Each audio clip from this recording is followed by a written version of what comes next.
Hello everyone, I am Sugan. Welcome back. तो कैसे हो आप सब? आशा करती हूँ आप सभी लोग अच्छे होंगे। स्वागत है आप सभी का आपके अपने एसपी स्टडी यूट्यूब चैनल पर। गाइस, आज हम आपको इस वीडियो में बताने वाले हैं सिंटैक्स। यानी सिंटैक्स है क्या, ये कितने प्रकार के होते हैं, आर्टिकल हम किसे कहते हैं, ए एन और द का यूज हम कहाँ करेंगे, पूरा कुछ इस वीडियो में आज हम समझने वाले हैं। तो वीडियो आपको पूरा देखना है, इस वीडियो को आप बिल्कुल भी स्किप ना करें। ओके, तो चलिए बिना टाइम वेस्ट के वीडियो को स्टार्ट करते हैं। और अगर आपको वीडियो पसंद आए तो इस वीडियो को आप अपने दोस्तों में शेयर जरूर करें। वीडियो पसंद आया तो वीडियो को एक लाइक जरूर करें। सबसे पहले हम देखेंगे जो हमारा सिंटैक्स है, तो सिंटैक्स हम किसे कहते हैं, इसकी एक व्यवस्थित डेफिनेशन क्या हो जाएगी, पूरा कुछ आपको बताएंगे कि सिंटैक्स है क्या, आर्टिकल क्या है, इनका यूज क्या होता है। जो भी आपके डाउट्स हैं सिंटैक्स को लेकर, वो सारे डाउट्स आपके यहाँ पर क्लियर होने वाले हैं। ठीक है, तो वीडियो में आप एंड तक बने रहें। अब यहाँ पर समझिए कि सिंटैक्स की डेफिनेशन क्या हो जाएगी। तो अगर हम बात करें इसकी एक व्यवस्थित परिभाषा की, तो वो ये हो जाएगी कि the correct arrangement of words in a sentence is called syntax. यानी वाक्य में शब्दों को उचित स्थान पर सही रूप में प्रयोग करने को ही हम सिंटैक्स कहते हैं। इसकी हिंदी में परिभाषा हम किस तरह से बता सकते हैं, जैसे वाक्य में शब्दों को उचित स्थान पर सही रूप में प्रयोग करने को ही हम क्या कहते हैं, सिंटैक्स कहते हैं। ठीक है, और ये हमारे कितने प्रकार के होते हैं, इसके बाद हम देखेंगे कि आर्टिकल क्या है। आर्टिकल हमारे 3 प्रकार के होते हैं। अंग्रेजी में आर्टिकल कितने प्रकार के होते हैं, 3 प्रकार के। कौन कौन से? ए, एन और द, ये होते हैं हमारे आर्टिकल। इनको हम हिंदी में बोलते हैं उपपद। आर्टिकल यानी उपपद। अब यहाँ पर देख लीजिए, यहाँ पर दोबारा से बताया गया ये कितने प्रकार के होते हैं, तो मैं आपको बता चुकी हूँ। आर्टिकल हमारे 3 प्रकार के होते हैं, ए, एन और द। ये 2 प्रकार के होते हैं, मतलब ये ए, एन और द आपके जो दिए गए हैं 3 होते हैं आर्टिकल, ये हमारे 2 प्रकार के होते हैं। एक होता है हमारा इंडेफिनिट आर्टिकल और दूसरा हमारा होता है डेफिनिट आर्टिकल। तो पहले हम देखेंगे कि इंडेफिनिट आर्टिकल हम किसे कहेंगे। तो देखिए, ए और एन ये होते हैं हमारे इंडेफिनिट आर्टिकल, यानी ये अनिश्चित नाउन, अनिश्चित नाउन के पहले आते हैं। जैसे हमने कहा आई सा आ वाई, तो वो वाई कोई भी हो सकता है, एनी वाई कोई भी हो सकता है, तो वो उसके आगे हम क्या लगाएंगे, ए या फिर एन लगाएंगे। ठीक है, अब यहाँ पर ये बताया गया नहीं इंडेफिनिट आर्टिकल क्या है, दोबारा से समझो। एक अनिश्चित नाउन, कोई अनिश्चित नाउन है, उससे पहले हम ए और एन का प्रयोग करते हैं, ये हमारे इनडेफिनिट आर्टिकल होते हैं। ठीक है, अब इसके बाद देख लीजिए दूसरा हमारा आता है डेफिनिट आर्टिकल। तो डेफिनिट आर्टिकल के अंदर किसको रखा गया है, द को। जो हमारा द है वो हमारा होता है डेफिनिट आर्टिकल। तो ये निश्चित नाउन के पहले प्रयोग होता है। कोई निश्चित नाउन है उससे पहले हम किसका प्रयोग करेंगे, द का प्रयोग करेंगे, यानी जो हमारा डेफिनिट आर्टिकल है उसका प्रयोग हम करते हैं। इतना आपको क्लियर हो गया। अब देखिए, अब हम आपको बताएंगे ए का प्रयोग, यानी जो हमारा इनडेफिनिट आर्टिकल ए है, इसका प्रयोग कहाँ कहाँ किया जाता है, किस तरह से किया जाता है। अगर हमें कॉन्सोनेंट्स दिखता है वहां पर हम ए का प्रयोग करेंगे, या फिर वॉवेल है उससे पहले ए का प्रयोग किया जाता है। तो पूरा कुछ यहाँ पर हम समझने वाले हैं। उससे पहले हमारे सम रूल हैं, पहले हम उनको देखेंगे, उसके बाद जो हमारे एग्जाम्पल दिए गए हैं उनको हम करेक्ट करके लिखेंगे। एक्सरसाइज भी यहाँ पर आपको दी जाएगी। ठीक है, तो देखिए, आर्टिकल ए का प्रयोग उन नाउन्स के पूर्व यानी उन नाउन्स के पहले किया जाता है जिनकी गिनती की जा सकती है। यानी जो हमारा नाउन दिया गया है, जिसको हम काउंट कर सकते हैं, जिनको हम गिन सकते हैं, वहां पर हमारा आर्टिकल क्या आएगा, ए आएगा। और आपको ध्यान रखना है उनका जो उच्चारण है वो व्यंजन की आवाज से होता है। अब देखिए, बचपन से हम पढ़ते आए हैं कि ए का यूज हम कहाँ करेंगे और एन का यूज कहाँ करेंगे।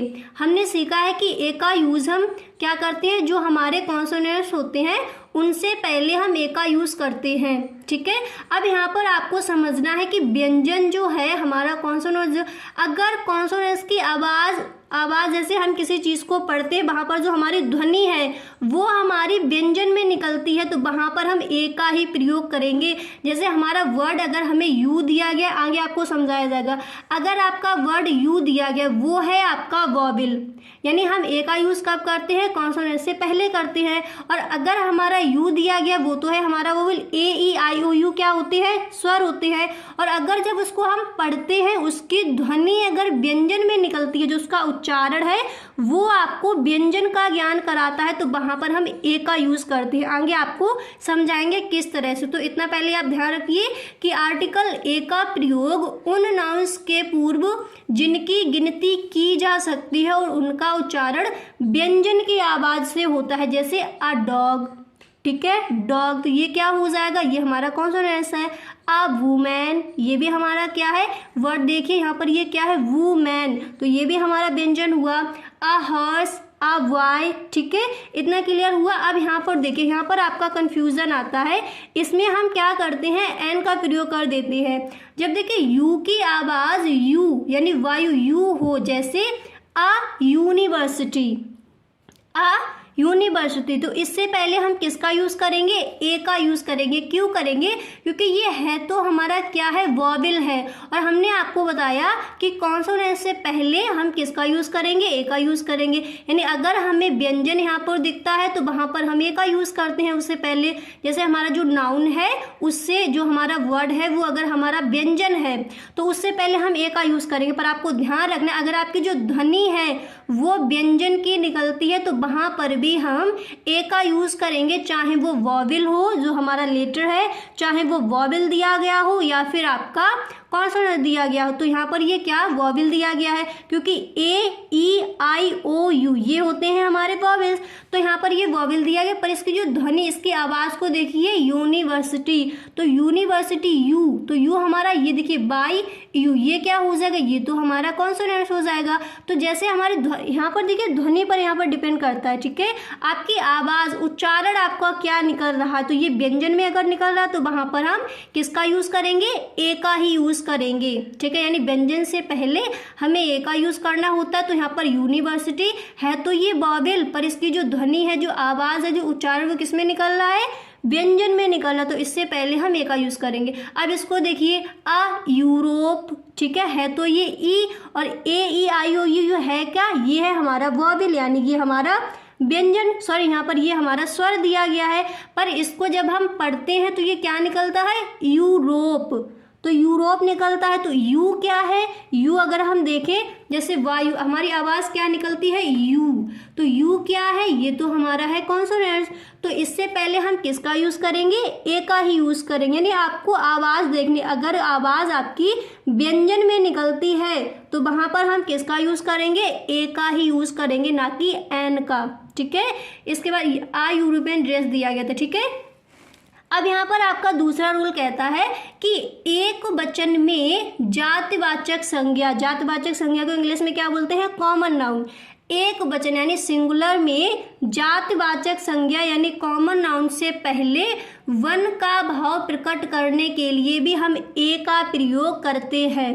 समझ में आ गया, यानी एक वचन में सिंगुलर में जातिवाचक यानी कॉमन नाउन से पहले वन यानी एक का भाव प्रकट करने के लिए भी हम ए का प्रयोग करते हैं। जैसे यहाँ पर ये एग्जाम्पल देख लीजिए, फिर आपको अच्छे से क्लियर हो जाएगा। जैसे हमने कहा he has a book in his hand, he has a book in his hand, यानी उसके हाथ में एक बुक दिया गया, उसके हाथ में एक किताब है, उसके हाथ में क्या है, एक किताब है। तो ये ए का मतलब क्या हो जाएगा, वन हो जाएगा, यानी उसके हाथ में एक किताब है, तो ए का मतलब यहाँ पर क्या है, वन ही तो है। तो यहाँ पर हम आर्टिकल क्या लगाएंगे, आ लगाएंगे, यानी ए लगाएंगे, ठीक है। तो आपको समझ आ गया, एक वचन में जातिवाचक संज्ञा यानी कॉमन नाउन से पहले ओ एन यानी वन का भाव प्रकट करने के लिए भी हम आर्टिकल ए का यूज, यानी जो हमारा इनडेफिनेट आर्टिकल है ए, उसका प्रयोग हम करते हैं। यहाँ तक आपको अच्छे से क्लियर हो गया। अब इसके बाद यहाँ पर देखिए ए का यूज हम कहाँ कहाँ करते हैं। जो अगला रूल है हमारा, नेक्स्ट रूल है, वो हमारा क्या कहता है, देखिए जब एक व्यक्तिवाचक संज्ञा यानी प्रोपर नाउन, जब एक व्यक्तिवाचक संज्ञा का प्रयोग एक जातिवाचक संज्ञा यानी कॉमन नाउन के रूप में किया जाता है तो उससे पहले हम किसका प्रयोग करते हैं, आर्टिकल हमारा ए का प्रयोग किया जाता है। एग्जाम्पल देखिए, जैसे हमने कहा he is a Shylock, he is a Shylock यानी वह एक साइलोक है, ठीक है। तो जब व्यक्तिवाचक यानी प्रॉपर नाउन का प्रयोग हम जातिवाचक संज्ञा के रूप में करते हैं तो वहां पर हमारा उससे पहले हमारा आर्टिकल क्या आएगा, ए आएगा, यहाँ पर एन नहीं आएगा, ठीक है। इसके बाद देख लीजिए यहाँ पर मैंने लिख दी, यहाँ पर भी हम इनसे पहले भी हम ए का यूज़ करते हैं, ये आपको याद कर लेनी है। इनसे पहले हमारा जो आर्टिकल ए है, इनडेफिनिट आर्टिकल ए है, उसका प्रयोग किया जाता है। अब देखिए हम एक्सरसाइज देखते हैं, फिर हम अच्छे से हमें ये क्लियर हो जाएगा। अब जैसे हमने यहाँ पर लिया है कि a cow is the useful animal, अब इसको करेक्ट कीजिए, किस तरह से करोगे, a cow is the useful animal. अब यहाँ पर देखिए ये दा लगा है, अभी तो हमने आपको बताया नहीं कि दा कहाँ पर लगाते हैं, पर आपको समझ आता होगा कि इज के बाद यहाँ पर आपका आर्टिकल क्या आएगा, क्या आएगा, आ आएगा। ये यहाँ पर क्यों आएगा, क्योंकि यहाँ पर क्या दिया गया है, a cow is useful, useful दिया गया है। तो जब यहाँ पर देखिए द यूजफुल, द यहाँ पर नहीं लगेगा, यहाँ पर क्या लगेगा, ए लगेगा, तभी ये आपका जो सेंटेंस है वो करेक्ट हो जाएगा। क्योंकि यूजफुल हमने आपको बताया कि कॉन्सोनेंट से पहले हम किसका प्रयोग करेंगे, आर्टिकल, इनडेफिनिट जो आर्टिकल है वो ए लगेगा, और यू हमारा यहाँ पर क्या है, ये है हमारा एक, यहाँ पर है तो ये हमारा एक वॉवेल, ठीक है, वॉवेल दिया गया, पर हम इसको क्या पढ़ते हैं, यूजफुल। तो ये हमारा क्या हो जाए, यहाँ पर इससे पहले क्या लगेगा, आर्टिकल ए लगेगा। इसके बाद अगला भाग देख लीजिए, नेक्स्ट है कि who was not seen tiger, who was not seen tiger. तो यहाँ पर देख लीजिए ए नहीं लगा, तो हमें यहाँ पर क्या करना है, ए लगाना है, क्योंकि जब हम कॉन्सोनेंट्स हमारा वर्ड दिया जाता है उससे पहले हमें, देखिए अगर हमारा जो उच्चारण है वो व्यंजन में निकलता है, व्यंजन की ध्वनि से निकलता है, तो उससे पहले हमारा जो आर्टिकल है, इनडेफिनिट जो आर्टिकल है ए, उसका प्रयोग हम करते हैं। तो who was not seen tiger, तो इसको हम क्या बनाएंगे, करेक्ट कैसे करेंगे, who was not seen a tiger, ठीक है। यहाँ पर हमारा ए लगेगा, यहाँ पर लगा नहीं तो यहाँ पर क्या हो जाएगा, ए। तो आपको क्लियर हो गया कि जो हमारा आर्टिकल ए है उसका प्रयोग हम किस तरह से करते हैं और कहाँ कहाँ करेंगे।